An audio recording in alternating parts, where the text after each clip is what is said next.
Luciano, que agora preside essa audiência, ao deputado Francisco Lopes, proponente dessa audiência, parabenizá-lo por isso. E também queria fazer uma saudação especial ao nosso juiz doutor Márcio aqui, e fazer uma saudação e parabenizá-lo. Eu estava ontem, meio-dia em casa, liguei a televisão, e aí estava vendo um debate, né, entre ele, o seu Carlos Alberto estava, as pessoas, e aí eu dei assim um insight, eu digo, gente, que bom você meio-dia ligar a sua televisão e o tema ser educação. Queria parabenizar por promover isso. Porque a gente ligando a nossa televisão só para a maior violência, isso e aquilo. De repente, a imprensa está dedicando um tempo altamente necessário para se discutir algo, gente, que é fundamental na nossa sociedade: educação. Então, o senhor está de parabéns por ter promovido esse processo. Eu acho que isso é significativo. E aí, também, que toda a sociedade se sinta motivada a fazer. Então, esse é o primeiro momento, né? Fazer uma saudação também a todo mundo que está aqui, né? Aos convidados, aos meus pares, conselheiros, conselheiro Soares, conselheira Viviane, conselheiro Guedes, conselheiro aqui Carlos Alberto, que também são membros do Conselho Estadual de Educação. E queria rapidamente traçar aqui algumas coisas. Primeira coisa é dizer que, a exemplo do que fez a nossa promotora aqui, representando o Ministério Público, é que nós não temos um lado. O Conselho nem pode ter um lado como assunto, né, nessa temática. O Conselho ele é um órgão normativo, né, como já foi ventilado aqui pelo conselheiro Carlos Alberto. Nós somos os zeladores aqui do Estado da legislação educacional. Então, como tal, vereador Caio, também queria parabenizá-lo aqui, né, pela sua coisa. Então, como zeladores da norma, que a gente tem que observar isso. A escola, ou as escolas da nossa rede, do sistema estadual do Piauí, elas estão cumprindo aquilo que a legislação diz, tá? Sobre a questão da carga horária, sobre os dias letivos. Então, acho que uma coisa, outra coisa positiva, assim, acho que quando a gente sair desse debate, tem muita gente entendendo muita coisa de educação, né? Porque já foi repetido aqui muito essa coisa dos 800, né, das 800 horas, dos 200 dias, coisa que muitos aqui talvez nem tinham atinado para isso. Então, esse debate está promovendo isso também. Então, assim, nós vamos observar isso. Como já foi colocado, isso aí é o mínimo. E aí, uma coisa que a gente tem que observar. Olha, a legislação, ela não cai, ela não vem de Marte. Né? Ela é construída a partir de muitos debates, a partir de muita discussão.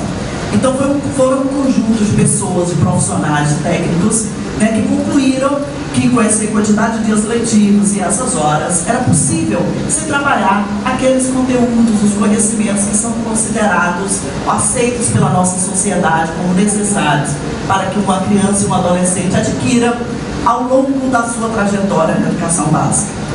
Então, ela não foi construída à toa, foi a partir de estudos. E aí eu sempre gosto de lembrar isso. A lei, ela, repetindo, que ela não veio de fora, ela não veio de Marte, é construída a partir daqui. E ela pode ser mudada. E ela é dinâmica como tal. Porque ela tem que refletir o interesse da sociedade. Se ela não refletir o interesse e as demandas da sociedade, não faz sentido a sua existência. Então, a legislação que nós temos hoje, ela reflete isso. Tá, os interesses, né, da sociedade que foram discutidos aqui. Tá. E aí, trazendo de fato aqui para a nossa questão, eu queria antes separar aqui duas coisas. Nós temos uma discussão que diz respeito à carga horária, né, a nossa representante das CIS, que aí se fala, né, em antecipação de conteúdos, carga horária excessiva. Quando a gente fala em carga horária, fala nas 800 horas. E aí eu posso ter aula de segunda a sexta e dar 2.000 horas. Aí eu estou falando de carga horária, não é isso? Mas a lei, ela diz, eu tenho que ter a carga horária, que pode ser 1.500, o mínimo é 800, mas eu tenho que dar isso em 200 dias. Tenho que dar isso em 200 dias. Então, assim, primeiro separar essas coisas. O que será o problema mesmo? É a quantidade dos dias letivos, ou dia avançado, ou a nossa carga horária excessiva? Então, acho que esse debate ele tem que ser feito. Olha, eu estou assim, porque gostei muito da posição aqui da nossa representante do Ministério, dizer, gente, não temos que dialogar, pais e mães e sociedade. Esse debate, pela importância, pelo movimento em si, a causa que fez ele vir aqui, que é o sofrimento de nossas crianças e, consequentemente, dos pais, o amor, que nos move para essa crença. O debate tem que estar aqui, na casa do povo. É aqui onde tem que ser definido, onde tem que ser definidas as regras pilares da sociedade. E, ouvindo aqui os debatedores, eu fiquei muito feliz, deputado Cléber, por ter um secretário do município que faz o que o senhor faz. E tem o retorno, e tem a coragem de fazer, tem a coragem de ter a coragem de tirar as aulas no sábado, e tem alunos com esse sistema que o senhor implantou, que são a excelência do país. É exatamente isso que nós queremos. Nós queremos, não no começo que o senhor falou, de que esse sistema não pode, vai ser implantado a depender das escolhas. Não, nós queremos, é o que o senhor faz. É o que o senhor faz no município. Nós queremos ter crianças que tenham respeitado o direito básico ao repouso semanal. Olha que absurdo, nós estamos defendendo o repouso semanal de criança do ensino fundamental. E o pior, nós somos o único estado no Brasil que não faz isso. E nós precisamos vir aqui à Assembleia para defender isso. Algo que está no ECA desde 1990, desde a década de 90. Aqui, doutor Carlos, eu acho que existe um problema de interpretação. Isso sempre está bem intencionado e é um órgão que procura zelar pela, vamos dizer assim, pelo ensino do Estado, na rede privada, que é importante, mas os senhores estão correndo meio traço de omissão. Porque os senhores, antes de olhar para a LDB, os senhores têm que olhar para o Estatuto da Criança e do Adolescente. Não existe valor maior do que o valor de proteção à criança no país. Não existe deficiência, velhice, não existe nada mais. O país é e será as suas crianças, a forma como ele trata as suas crianças. Aqui todos têm que tomar. O Ministério Público, doutora, está aqui fazendo um trabalho maravilhoso à sua frente nessa questão. Ele tem um lado. O Ministério Público ele não é isento. A primeira coisa que o Ministério Público tem que fazer, a função primeira, é perguntar: isso vai prejudicar ou não nossas crianças? Isso está ou não prejudicando? Porque se estiver ao meu lado é SBIM, é de proteção de criança.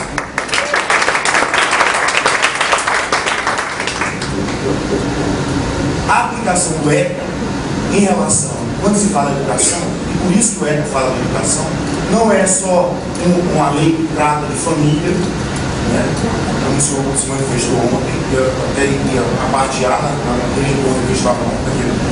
A primeira aplicação deve ser do ECA. E o ECA diz o quê? Que a criança tem que ter a educação, e consequentemente a escola, porque hoje a criança vive mais na escola do que a gente, ao disposição da escola, nós temos nossa conta, são 8 horas por dia, 5 horas na escola, 3 horas fazendo dever, dá 48 horas por semana. Eu repito, nenhum operário marcado pela vida forte, ele fica 48 horas por semana ligado no seu trabalho. A criança, ela fica 48 horas. Se você contar as horas, 5 horas, que ela fica na escola e mais 3 no ensino fundamental, como acontece com ele de 11 anos, são 48 horas. Muito se estudou, muito se falou, a gente já vem debatendo isso já há aproximadamente uns 15 dias, lá no Ministério Público, em algumas situações, em algumas colocações. Enquanto conselho de classe, enquanto presidente do Conselho de Escola do Piauí, o que é que a gente enxerga, o que é que a gente visualiza? Todos aqui estão querendo mais ou menos a mesma coisa, independente de lado, eu não vejo dessa forma, mas em alguns momentos esse posicionamento, o bem e o sucesso do ser humano. Como se o sucesso e o bem-estar de uma pessoa fosse determinado única e exclusivamente pela sua carga horária de aprendizagem. E não é. A as relações sociais, as relações de família, as relações que todo ser humano normal precisa ter, obrigatoriamente não se resumem ao número de horas dentro de uma sala de aula. O número de horas sentado na sua banquinha, no seu quarto, lendo, resumindo, fazendo situações para construir e ser aprovado, na minha época, na época da grande maioria aqui, nos vestibulares da vida. Então, esse debate, por que ele é importante? Gostei de algumas colocações aqui hoje, que traz à tona na mídia uma palavra chamada educação. Como presidente do Conselho, eu estou à frente do Conselho há um certo tempo, já tive como membro de comissão do Conselho Federal, relativo à educação de trânsito, algumas situações disso, e assisti muitas palavras do senador Cristóvão Buarque, um pernambucano, senador distrital, onde ele fala a máxima da educação, e a educação inclusiva, que muitas vezes no Brasil ela não tem nada de inclusivo. Não estou falando de Piauí, nem de Mobiá, de direito de ser de escola. É inclusão social. É resgatar o aluno em uma posição que ele está e que ele não conseguiu lograr êxito naquilo que era o objetivo. Então, mais do que a discussão das aulas aos sábados, é muito importante a gente discutir as metodologias do formato de ensino do nosso estado, da nossa cidade. É muito importante que as escolas, eu não consigo acreditar, às vezes na clínica, mesmo sendo presidente do conselho, de uma autarquia federal, a gente não tem salário, então a minha vida profissional ela continua, então eu tenho clínica e tal. E às vezes eu fui tentar pegar meu plano de, como é que era o plano de ensino na escola, e lá no critério, não pode. Eu não consigo acreditar que exista alguma escola que não disponibilize para os pais e mães de alunos responsáveis um plano de ação, um plano de ensino. Então, assim, enquanto conselho de psicologia, a gente precisa entender uma coisa. Eu não falo aqui só enquanto Eduardo, psicólogo, enquanto Eduardo, presidente do conselho. Acho que eu falei isso na Câmara dos Vereadores, nós somos 16 psicólogos na minha família. Minha mãe, meu pai, minha irmã, tia, primo, em Recife, no Rio de Janeiro, no Canadá, na Austrália, tem psicólogos espalhados aí no Brasil inteiro, no mundo inteiro. E em vários estados do Brasil. A minha irmã é psicóloga no Ceará. O Ceará não tem aula aos sábados. Tem alunos excelentes, escolas excelentes. A minha tia tem uma tia e uma prima em Recife. Recife não tem aula aos sábados e tem escolas excelentes de renome e tal.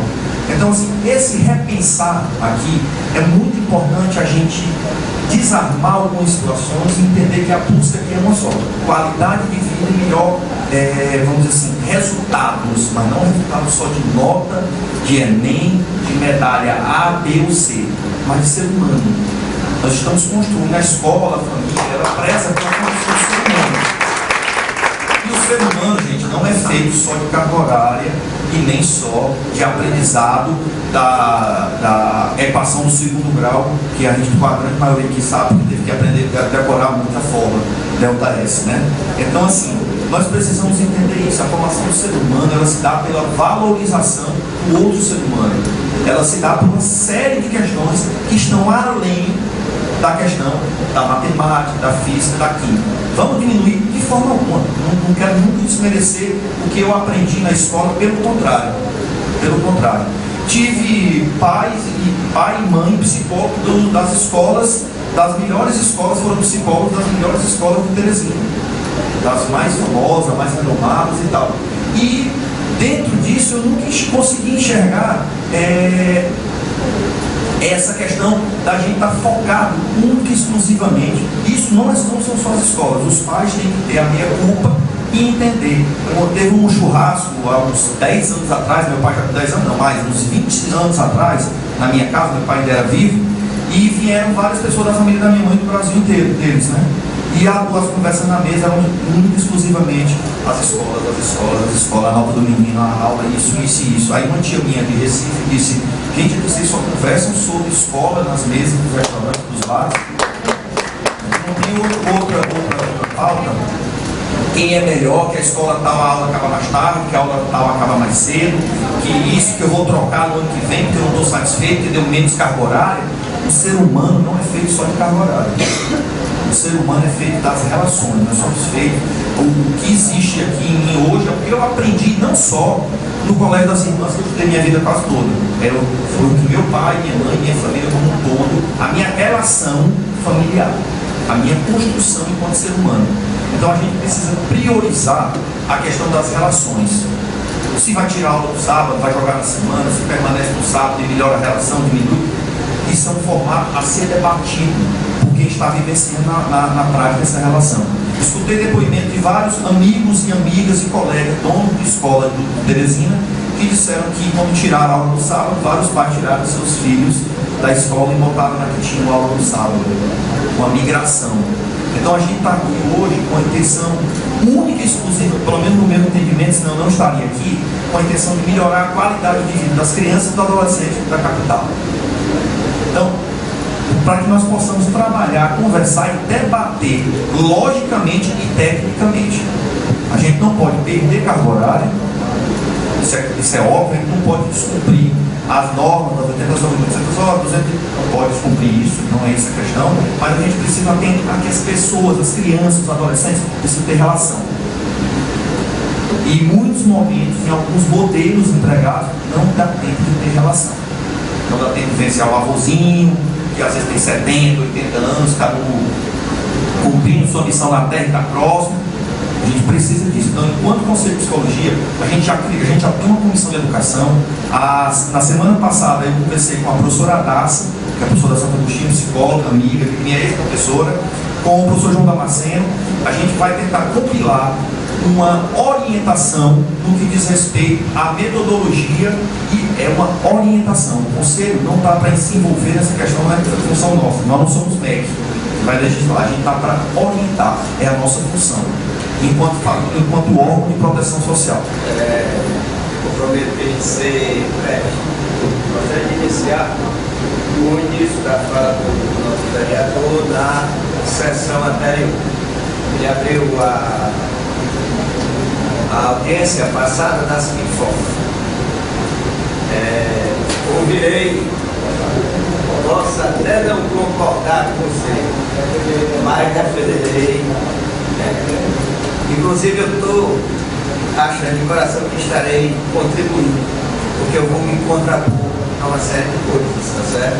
Alguns colegas não tiveram esse direito, tá certo? Eles foram interrompidos insistentemente.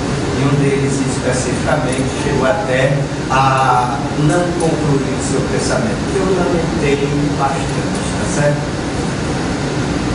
Eu tinha e ainda tem uma série de comentários a fazer, mas depois ele não vai nos permitir prolongar mais, certo? Mas eu gostaria que nós repensássemos uma série de coisas. Eu cheguei a pontear, para falar com o papel, eu sempre falo de improviso, eu cheguei a pontear uma série de coisas. O que eu insisto em relação a essa situação, a essa discussão, é que ela está grande e linda demais. E vou parafrasear o secretário Cláudio Montezuma, quando ele disse que aquilo era uma porta e que abria para várias outras portas. Gente, nós estamos abrindo portas e mais portas de uma importância, de uma relevância muito grande. Gente, eu fico extremamente preocupado quando diz, será extinta. Eu não sei se já houve essa conversa, essa discussão, para se chegar a esse ponto vai ser extinto. Gente, uma série de coisas que tem que nos chegar para nos abalizar sobre o adotor. Não tem como fazer uma mudança tão drástica dessa para 2018. Todas as escolas já estão com seu planejamento pronto. Todas elas. Não tem nenhuma. Não tem como fazer isso. O próprio Estado já fez o dele. A Prefeitura já fez. Não tem como. A própria família já se estruturou com essa data, com esse sábado. Gente, não tem como. E para o profissional que é horista, isso vai trazer uma implicação social também. São 7 aulas, vezes 4,5, fora um sério, você passa de 30. Converso agora com o doutor Eduardo Moita, presidente do Conselho Regional de Psicologia. Doutor, a psicologia, de uma forma geral, ela avançou bastante, né? Os estudos eles estão muito mais profundos, mas às vezes a psicologia que chega na escola, ela ainda não consegue atuar como interventora de determinados processos. Ela mais dentro do sistema, ela dá margem àquilo que vem lá de cima para baixo. Como o senhor percebe o trabalho do psicólogo e como a psicologia está analisando toda essa discussão? Bom, foi muito bom você perguntar dessa forma, porque a psicologia escolar, ela teve uma evolução muito grande nos últimos 25 anos. O que é que a gente precisa entender? O psicólogo escolar, ele faz encaminhamento. A finalidade do psicólogo escolar dentro da escola não é fazer atendimento clínico.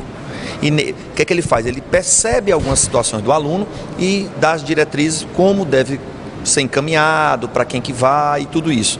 Então, assim, nós do Conselho de Psicologia, os psicólogos de uma forma geral, nós somos a favor de uma qualidade de vida.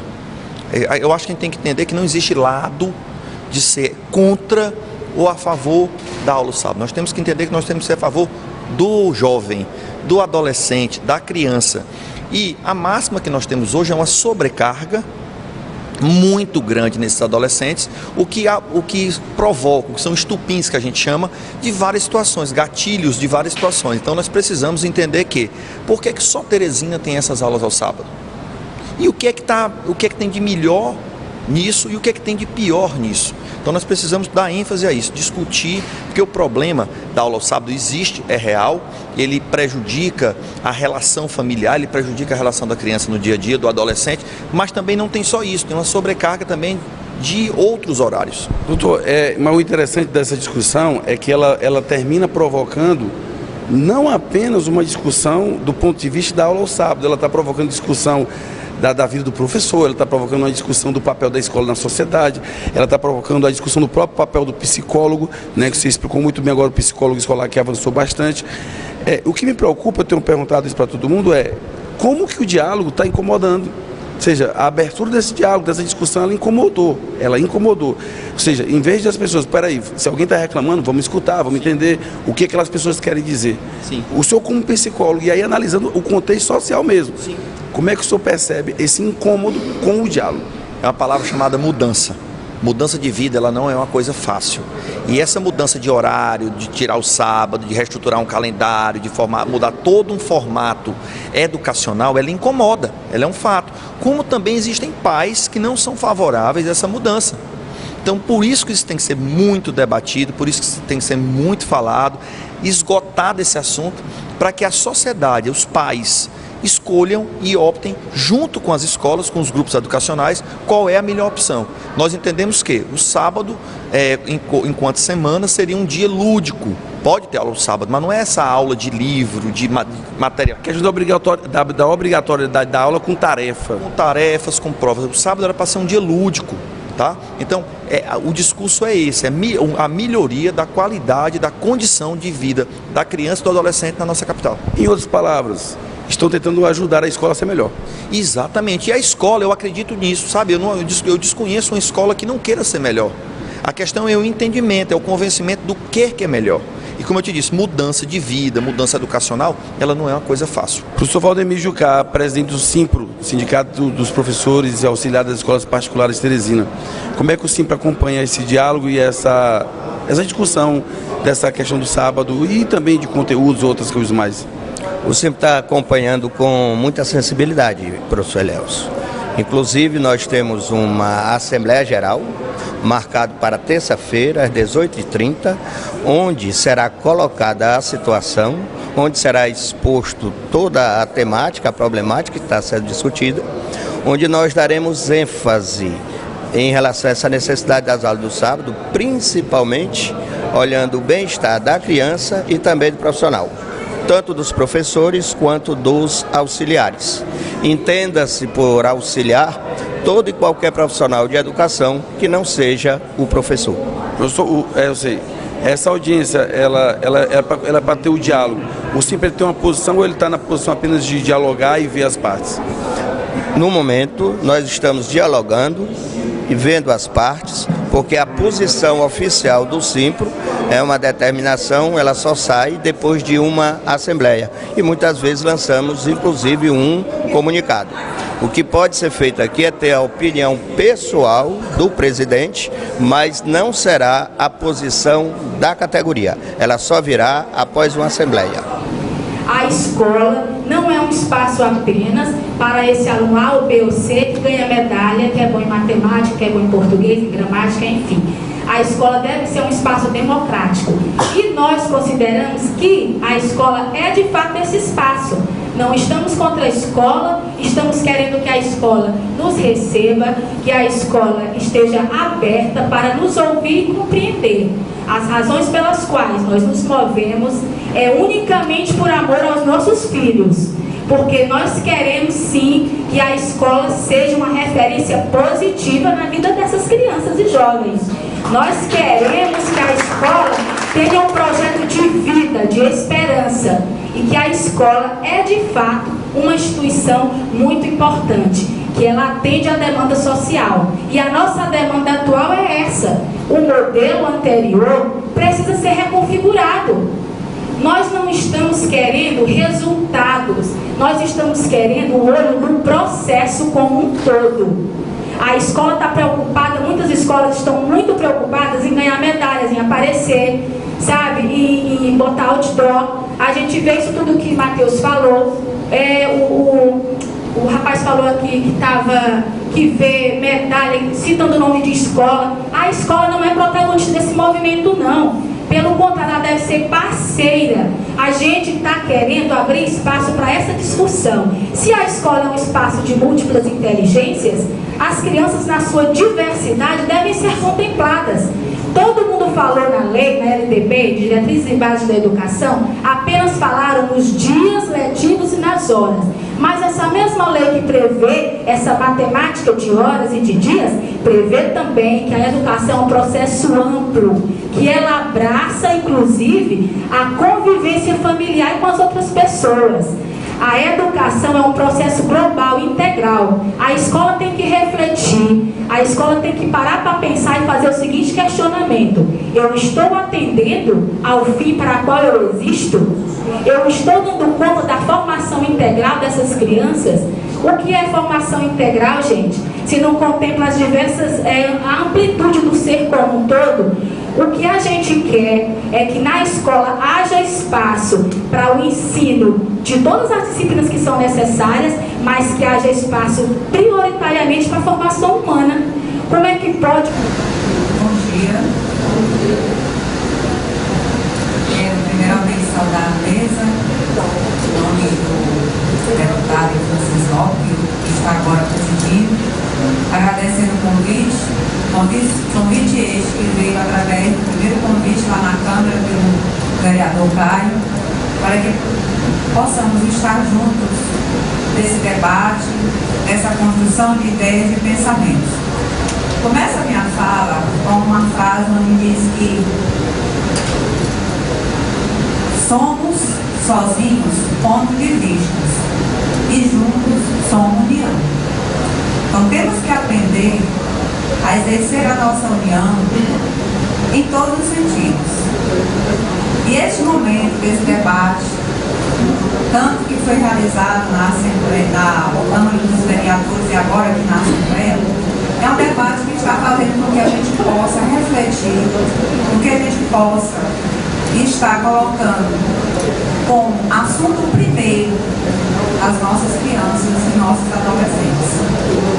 Aqui foi discutido, como nós falamos lá na Câmara, esse assunto, ele provoca e ele fomenta outros assuntos. Mas o que estamos realmente querendo aqui é uma qualidade de vida melhor para nossas crianças e nossos adolescentes. Nós utilizamos na nossa fala que nós não estamos construindo robôs. E logo em seguida, o nosso aluno, Matheus, fez essa confirmação, onde ele se colocava realmente como fazendo parte desse robô, que esse sistema opera. Então, a psicopedagogia, ela nos traz as reflexões com relação à aprendizagem. De que forma estamos aprendendo? De que maneira o nosso cérebro está recebendo as informações para que eu possa internalizar o conhecimento e assim pôr em prática. Recebemos de alguns amigos psicólogos, porque nós trabalhamos com uma equipe multidisciplinar terminar, e um dos companheiros nossos, bem ligado, é justamente o psicólogo. Porque, como bem colocou o nosso colega aqui do Conselho de Psicologia, nós não somos só um indivíduo à parte, nós somos seres bio, psicossocial e espiritual. Então somos um conjunto. E às vezes em muitas falas, em muitos diálogos com os nossos amigos psicólogos, nós recebemos essas informações. A criança não está aprendendo, ela não está conseguindo acompanhar os outros colegas na sala de aula. É isso que nós, psicopedagogos, recebemos em nossos consultórios. E aí nós vamos investigar, saber o porquê dessa dificuldade. E muitas delas estão relacionadas justamente com estresse emocional, com a ansiedade que esta criança e esse adolescente nos traz para dentro dos nossos consultórios. E esse processo desencadeia outros, como a depressão, a automutilação e as ideações suicidas. Então a gente está percebendo que é um conjunto de fatores que nos leva a pensar e repensar e refletir de como realmente está a educação no nosso estado. Precisamos, enquanto pais, educadores, todos nós que aqui estamos sendo convidados a fazer parte desse debate, pensar, repensar de como vamos fazer essa mudança. E eu deixo aqui uma dica e uma orientação. Vamos perguntar às nossas crianças, porque é muito fácil a gente estar aqui discutindo algo em torno de um indivíduo. Mas qual é o pensamento desse indivíduo que está aqui em questão? Sabemos, e também como mãe de criança do ensino fundamental 2, que às vezes as escolas nos cobram muito. E nesse processo não é só a criança ou o adolescente que está sendo cobrado, a família também. Quantos de nós pais temos os nossos compromissos profissionais e também nossas agendas sociais que às vezes deixamos de lado porque temos que estar ao lado do nosso filho realizando as tarefas escolares? Quantos de nós pais temos que estar adentrando consultórios de psicopedagogos, de psicólogos, para que possam ajudar as nossas crianças a aprenderem? Eu vou procurar ser bem breve com relação a isso. Espero me expressar bem. Sou Matheus, tenho 25 anos, sou estudante de Direito, estudei minha vida toda em escola particular, experimentei tanto do lado dos pais, dos professores, dos alunos, que minha mãe é professora. Inclusive, na escola aqui na capital ela foi muito técnica. E isso atrapalhou muito a vida da gente, convívio familiar.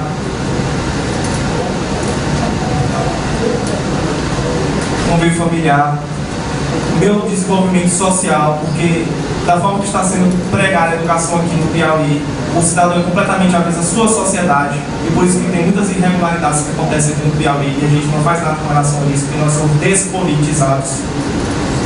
Também gostaria de afirmar que existe uma finalidade lucrativa no ensino aqui no Piauí, por parte de muitas escolas, que isso gera muito dinheiro, que você pode vir numa avenida dessa, vem aqui, está entupido de outdoors, como se nós fôssemos produtos estampados. Fulano passou em medicina, fulano passou em arquitetura, venha para a nossa escola que você adquire uma aprovação. Como se fosse desonroso ser um pedreiro, como se fosse desonroso ser um auxiliar de iluminação, qualquer coisa do tipo. Eu escutei muito discurso de medo durante o colégio, que eu não conseguiria fazer nada se eu não tivesse curso de Direito, Arquitetura ou Medicina. Hoje eu sou administrador de uma página no Facebook que trata de política e comédia, um dos administradores, com mais de 930 mil curtidas. Ontem eu terminei de finalizar meu livro, que eu vou entregar na Academia Piauiense de Letras para apreciação amanhã. E estou prestes a concluir meu curso de Direito. Infelizmente, esse estudo absurdamente elevado me levou a um esgotamento mental que eu cheguei no ensino superior e realmente tive que trancar meu curso. Eu era para ser um advogado já hoje. Não sou, minha turma se formou agora em setembro, porque eu tranquei. Então isso tem que acabar. A gente não é um produto. A gente é um ser social, a gente tem que ser participativo na nossa sociedade. e nós estamos priorizando o resultado. Nós estamos tratando como generalistas. Desde a antiguidade, nós somos especificistas. Alguns da sociedade plantam, alguns da sociedade cuidam dos outros, cada um exerce sua função. O que nós estamos botando é todo no mesmo modelo. Tem muito pai que gosta disso porque se vê livre do filho o dia todinho e é só um talão de cheque no final do mês para ele. Eu vejo muitos colegas meus que estão assim. A questão também é que existe um viés ideológico de pessoas que foram formadas nesse sistema e contribuíram para criar ele. E não estão com nem um pingo abertos ao debate. Acho que isso nós estamos fazendo uma frescura, porque no tempo deles não era assim, e não é assim que procede. Os tempos mudaram. Nós estamos vivendo a época da democratização da informação. Qualquer um com celular pode ter acesso ao que ele quiser e ao seu interesse. Se você se incomoda que seu filho está estudando na escola com carga horária baixa, bote ele para estudar em casa. Abre o YouTube para ele. O professor não falta no YouTube para ele. Hoje os tempos são outros, nós precisamos de mudança. Nós não precisamos de uma sociedade doentia como nós temos hoje aqui. E outra coisa que não compete muito a questão da educação, mas a educação privada, mas que eu gostaria muito de comentar, é a situação das nossas escolas públicas. Eu ouvi dizer que o secretário falou aqui, representante da SEDUC, que 27 medalhistas ganharam medalha de ouro nas Olimpíadas. E ele antes citou o dado que estão 300 mil matriculados, ou seja, 27 de 300 mil. É um absurdo isso. Então, eu quero fazer o que eu tenho uma posição formada, fixa. Eu sou contra as aulas de sala, sou contra a carga horária grande, gigantesca que nós temos hoje, porque eu estou cansado de ver colegas surtados. Estou cansado de ver colegas privados de suas vidas. E quando chegam no mercado, acham que não estão conseguindo a vaga no mercado porque são incompetentes. Eles não são incompetentes, meus amigos. Aqui em Teresina não existe mercado, aqui não existe indústria. Onde é que ele vai se empregar? É muito mais complexo do que isso. Acho que a gente está sentindo a opressão, como é que ela funciona, né? Dentro da Assembleia, a gente está correndo todo tempo. Aqui é a casa da gente, do povo. Isso aqui é para ter paciência, não dá para discutir, marcar e cravar um horário para acabar, não. Eu estudei, fui o primeiro aluno, passei 4 anos sem estudar na minha vida, porque minha mãe não tinha como pagar colégio, ela não queria voltar na escola pública, porque ela dizia que eu ia ficar bandido. Achei que ela estava errada, ela devia ter colocado, mas ela não colocou, foi decisão dela. Achou que ia ficar dentro de casa. Ela não tinha como pagar, porque naquele tempo, se pagava 2, 3 meses, era colocado para fora da sala de aula. Eu passei 4 anos sem colocar para fora da sala de aula desse jeito. Até que esse rapaz bem chamado Elias Prado Júnior, que está ali, a foto dele, fez uma escola chamada Cidadão Cidadã, cooperativa da Assembleia. No dia 28 de janeiro de 1993, eu fui matriculado pela primeira vez, aliás, eu fui matriculado de fato pela escola. E no dia 15 de março de 1993, eu voltei a frequentar uma sala de aula. Eu tive uma família complicada, difícil. Eu só me tornei gente porque eu ia de segunda a domingo para o colégio. Eu estava lá sábado e domingo no colégio. Mas o colégio proporcionava naquele tempo um monte de coisa. Teatro, jogo, leitura, roda de conversa, bate-papo. O colégio, ele tinha um princípio, né? O cidadão diz que é sem saber lá, tá? A escola não está dando sem saber. Alguns aqui que estão trabalhando aqui dentro que me conhecem já desde criança. É o meu funcionário dessa casa. O Elias Prado Júnior fez Cidadão Cidadã. Eu trabalho lá, sou professor lá. Gostaria de ver, inclusive, mais pessoas da escola presentes aqui também. Estou vendo aqui a professora Terezinha, uma pessoa que eu tenho admiração e que, nos meus 16 anos de escola, foi a pessoa coordenadora do Colégio das Irmãs, diretora pedagógica, foi a pessoa que mais me ensinou enquanto coordenadora.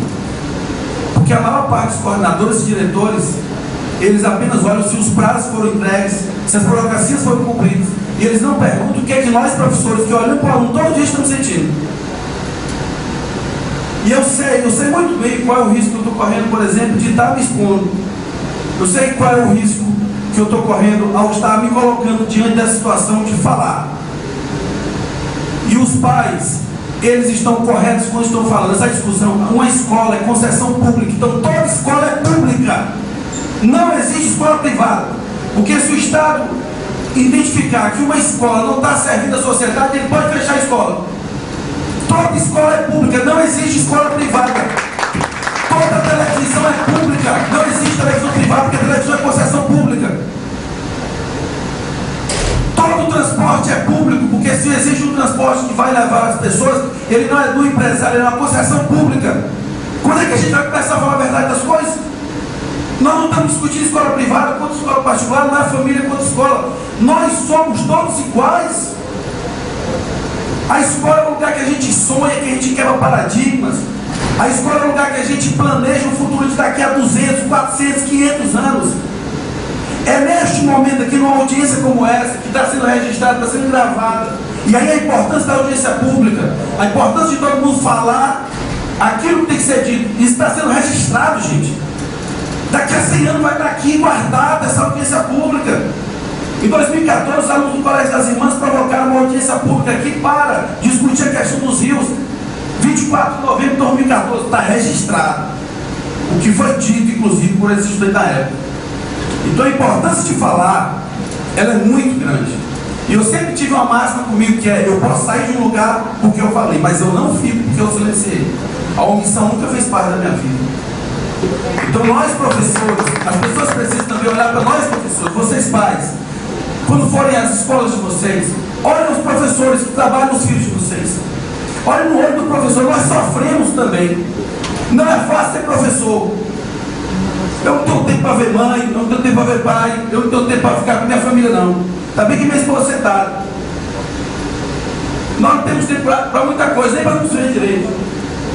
Então assim, por quê? Porque todo um conjunto de coisas acha que todo mundo tem que ficar focado no status quo. O que é que fulano é? Meu amigo estudante falou muito bem. Toda função é importante. Então nós professores precisamos falar, precisamos sentir. E nós professores também temos que ter a coragem de às vezes ganhar um pouco menos. E essa coragem eu estou tendo na minha vida há 2 anos atrás, sendo convencido por pessoas que estão perto de mim, porque eu só dependo de escola particular. Eu só trabalho com escola particular. Nós professores vamos ter que ter coragem de ganhar um pouco menos mesmo, porque não vai ter jeito. Para que a gente tenha saúde, para que a gente tenha paz, para que a gente possa ler nosso livro, para que a gente possa preparar melhor nossas aulas.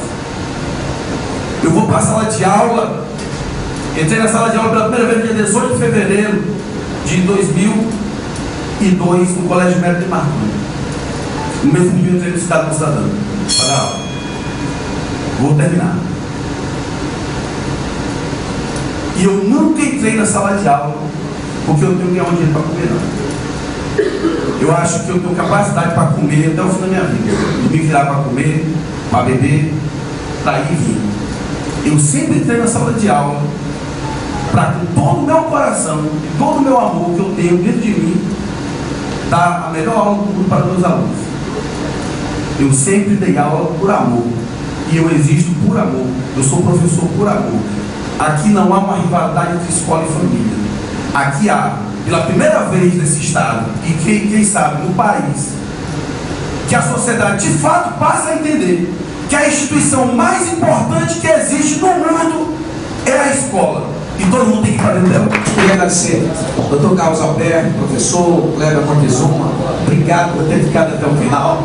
Gostei muito da sua fala, ao juiz, Dr. Márcio, enfim, a todos. Caio, muito obrigado. Doutora Lia, obrigado por ter ficado até o final, doutora. E a gente vai fazer um encaminhamento de tudo que foi falado aqui hoje e dizer que a Assembleia estará sempre à disposição para agir naquilo que for necessário. Declaro encerrada a audiência.